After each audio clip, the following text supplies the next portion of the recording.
മഴ പെയ്തതോടെ കുളമായി മാറി പള്ളം Desamangalam canal road. നൂറുകണക്കിന് വാഹനങ്ങളാണ് ദിനംപ്രതി ഈ വഴി കടന്നുപോകുന്നത്. ദേശമംഗലം പഞ്ചായത്തിന് കീഴിലുള്ള റോഡാണിത്.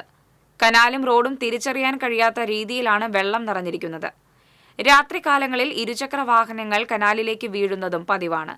കനാൽ മാലിന്യം നിറഞ്ഞ വൃത്തിഹീനവുമാണ്. ഇത് ശുദ്ധീകരിക്കാനോ റോഡിലരികിലുള്ള പൊന്തക്കാട് വെട്ടിമാറ്റാനോ അധികൃതർ തയ്യാറാകുന്നില്ലെന്ന് നാട്ടുകാർ പറഞ്ഞു.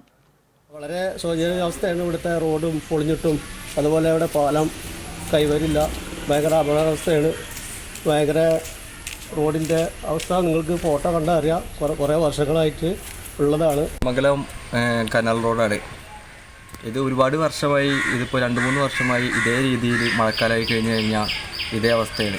ഇതിലൂടെ പ്രായ ആൾക്കാർ പോകുന്നുണ്ട്, അതുപോലെ സ്കൂൾ കുട്ടികൾ പോകുന്നുണ്ട്. ഇതിപ്പോൾ ഒരു മഴ പെയ്ത് കഴിഞ്ഞ് കഴിഞ്ഞാൽ ഭയങ്കര ബുദ്ധിമുട്ടാണ്. യാത്രക്കാർക്ക് സഞ്ചരിക്കാനാണെങ്കിലും നടക്കാനാണെങ്കിലും ഭയങ്കര ബുദ്ധിമുട്ടാണ്. ഇതിപ്പോൾ ഞങ്ങൾ പലരോടും പോകുമ്പോൾ അറിയിക്കുന്നുണ്ട്, പക്ഷേ ആരും ഇതിനൊരു മറുപടി ഇതുവരെ തരുന്നില്ല. അങ്ങനത്തെ ഒരു അവസ്ഥയാണ് ഇപ്പോൾ.